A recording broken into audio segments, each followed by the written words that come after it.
आऊंगा, बस इतना कि इंटेलिजेंस आखिर गैदर कैसे की जाती है, और अगर इंटेलिजेंस गैदर की जाती है तो क्या इस इंसिडेंट की भी गैदर की गई होगी। बाकी आप जिसकी भी बात पर अपनी बात रखना चाहें मिला के रख दें। देखिए, पहले तो मैं जनरल माथुर साहब के बात करूंगा। इन्होंने बड़ी क्लियर और सटीक बात की है कि जो हमारा जो मेन दुश्मन है वो आसिम मुनीर है। और अगर आप पाकिस्तान के टेररिस्टों की बात करिएगा, जो अननोन गनमैन है मारे जा रहे हैं ना, ये कौन मार रहा है इसको, ये बात नहीं कहूंगा। मुझे लगता है कि आपको इस बात से समझ आ गया हो। लेकिन हाफिज सईद के बारे में मुझे पता है, फाइल गई थी ऊपर, रॉ ने फाइल भेजी, फाइल ऊपर गई, वापस नहीं आई। मतलब उस टाइम पे हाफिज सईद को निकालना नहीं चाहते थे कि रहो, तुम लायबिलिटी हो तो पाकिस्तान के लिए हो, क्योंकि उसी की वजह से हमने, या दाऊद की वजह से, पाकिस्तान को ब्लैक या ग्रे लिस्ट में डाला था। फिर हम बात करते हैं जैसा चाइना की। चाइना हमारा दोस्त नहीं है, लेकिन जब हमारा 4 साल तक चाइना के साथ स्टैंड ऑफ रहा बॉर्डर के ऊपर, ये पहली बार स्टैंड ऑफ रहा। अदरवाइज हम चाइना के सामने कभी खड़े नहीं होते थे बॉर्डर पे। कांग्रेस के टाइम में चाइनीज हमारे एरिया में घुस जाते थे। अरुणाचल प्रदेश के अंदर हम वेट करते थे जाए, उसके बाद हमारी आर्मी जाती थी कि उनको परमिशन नहीं थी। आज जब वहां पे लद्दाख के अंदर चाइनीज फोर्सेज आई तो पहली बार, और इससे पहले पहली बार खड़े हुए थे डोकलाम में, क्योंकि हमने चाइना को वहां से रोड बनाने नहीं दिया। ये हमारी गवर्नमेंट की इंटेंशन थी। फिर यहां पे जब खड़े हुए लेह लद्दाख में, तो हमारे 20 सोल्जर मार दिए। जब 20 सोल्जर मारे तो 2 हमारे वारशिप जो अंडमान निकोबार में स्टेशन थे वो चले गए मलक्का स्टेट पे, उसके सामने खड़े हो गए। तो एक चाइनीज स्पाई शिप था जो इंडियन ओशन में घूम रहा था। चाइना उसके ऑर्डर का फटाफट आ जाओ, क्योंकि हम चाइना को कभी भी ब्लॉक कर सकते हैं। और चाइना की कुछ भी करे, इंडिया से पंगा ही ले सकता है। उसको पता है कि चाइना को, कि इंडिया उनका वो जो ट्रेड है उसको ब्लॉक कर सकता है। अब जब वार होता है, सबसे पहला अटैक होता है ट्रेड के ऊपर। तभी चाइना ने सीपीसी बनाई थी गवादर पोर्ट पे, ताकि गवादर पोर्ट से उसको ऑयल की सप्लाई जा सके, से ग्वादर तक की, ग्वादर वो मलक्का स्ट्रेट को बाईपास कर सके।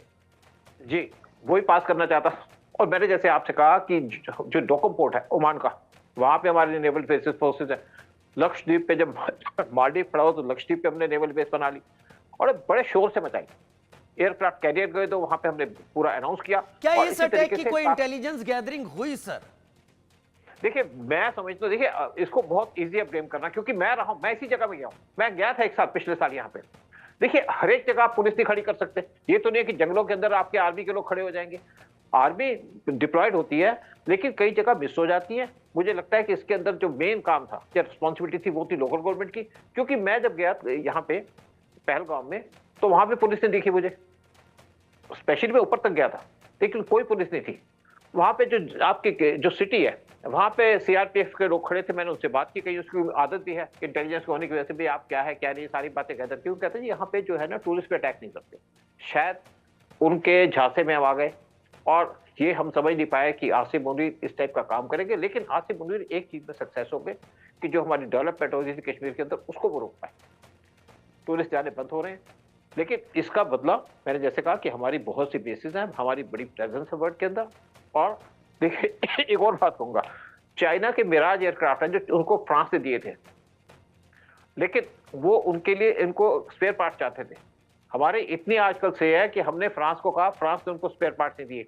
इवन जर्मन के साथ हम सबमरीन बना रहे हैं प्रोजेक्ट 75 के आई के अंदर, और जर्मनी से उन्होंने कहा कि हमारे सबमरीन हैं, उनके लिए कुछ आप स्पेयर पार्ट दे, तो उन्होंने मना कर दिया।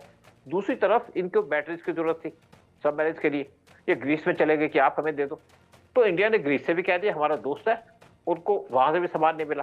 तो आज पूरे वर्ल्ड के अंदर इंडिया का डंका बजता है। इंडिया की बात मानते हैं, इंडिया की पोजीशन आप देखा अभी फ्रांस के प्राइम मिनिस्टर ने। एनके सूद सर, मैं एक बात नहीं समझ पा रहा हूं, क्योंकि आपका लंबा अनुभव है। मैं ये समझना चाहता हूं कि हमने इतना बड़ा नुकसान उठाया है पहलगाम में, ये इंटरनेशनल इश्यू बन गया है, इंटरनेशनली कंडेम भी किया गया है, लोग भारत के साथ खड़े हैं।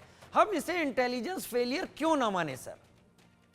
देखिए आप क्या है कि आप कोई भी इंसिडेंट हो सकती है कहीं भी, ये तो नहीं है ना। लेकिन आप विजिट करिए उस एरिया के अंदर। मैं अरुणाचल के अंदर रहा हूं, अरुणाचल के अंदर हमारी जो छोटे छोटे यूनिट्स होते हैं, आर्मी भी होती है diploid. Why don't we nip them in the bud? शुरू में ही क्यों नहीं काट देते हैं कि इतना हम मौका दे देते हैं? ऐसा है, हम कोई टेररिस्ट, देखिए हमारी एजेंसीज कोई टेररिस्ट एजेंसीज नहीं है, हम इंटेलिजेंस का काम करते हैं। कोई भी गवर्नमेंट ऐसा काम नहीं करती है। पाकिस्तान की आईएसआई, उसका कंपैरिजन किया जा सकता है हमास के साथ, वो टेररिस्ट का काम करती है। विंग कमांडर बख्शी, मैं आपसे अब ये नहीं सुनना चाहता, क्योंकि आपने बहुत डिटेल में उसको एलोबरेट कर दिया है, उसको बता दिया है। लेकिन अब इसके बाद वो स्टेप्स कौन से होंगे जो सिक्योर भी करेंगे और हमें एडवांस भी करेंगे?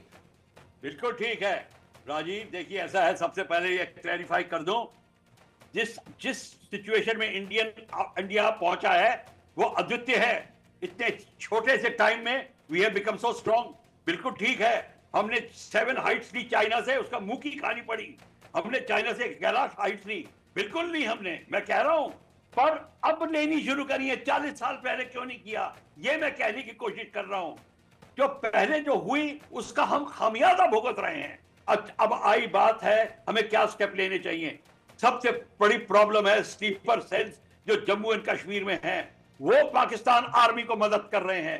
पाकिस्तान आर्मी अकेली नहीं काम कर रही, it is because the sleeper cells which is in Jammu and Kashmir, वो हेल्प कर रहे हैं। कश्मीरी पंडितों के घर में कौन रह रहा है, वो सारे के सारे सपोर्टर्स रह रहे हैं, वो है स्लीपर सेल्स, और वो हर एक लेवल के ऊपर है। उनको निकालने के लिए आपको जम्मू एंड कश्मीर पुलिस को कंट्रोल करना पड़ेगा उनके, और दैट इज व्हाई पूरे JNK के अंदर 1 कमांड एंड कंट्रोल होना चाहिए। जब तक आपने 1 कमांड एंड कंट्रोल नहीं किया, ये दे राम दिला दे राम करते रहेंगे और अपने डंके बजाते रहेंगे, एक दूसरे को झूठ बोलते रहेंगे। ये बात बिल्कुल सही है कि अगर आपने वो 1 कमांड एंड कंट्रोल नहीं लिया, हालांकि हमने 370 हटाया है, रोशनी एक्ट हटाया है, बहुत बड़ा काम किया है, पर जब तक हम 1 कमांड एंड कंट्रोल नहीं लेंगे, और फिर उसके बाद कहां से आ रहे हैं, 8, 10, 11 किलोमीटर अंदर ये इनके फॉर्मिंग अप एरियाज हैं। उन फॉर्मिंग अप एरियाज पे आप स्ट्राइक जरूर करिए सर्जिकल, पर उसको ऑक्यूपाई करिए। मैं फिर कह रहा हूं, स्ट्राइक करने के बाद ऑक्यूपाई करिए और POK को ऑक्यूपेशन का अब अभियान चलाइए। ये हमारी पॉलिसी होनी चाहिए। हमारे को डॉक्ट्रिन बदलनी पड़ेगी। अभी तक हमने डॉक्ट्रिन नहीं बदली। राजीव, मैं एक छोटी सी बात बता दूं आपको, 1995 में रैंड कॉर्पोरेशन ने एक लेटर लिखा था जो हमारी पार्लियामेंट को हिला गई थी। उस लेटर में यह था कि 1947 से 95 तक इंडिया के पास कोई डॉक्ट्रिन ही नहीं थी। आर्मी, नेवी, एयरफोर्स ने सारी लड़ाइयां बिना डॉक्ट्रिन के लड़ी है। तभी 1962 में एयरफोर्स को इस्तेमाल करें या ना करें, रो रहे थे हम लोग, टेलीफोन कर रहे थे एक दूसरे को। ये स्थिति अब नहीं है, ये मैं आपको गारंटी देता हूं।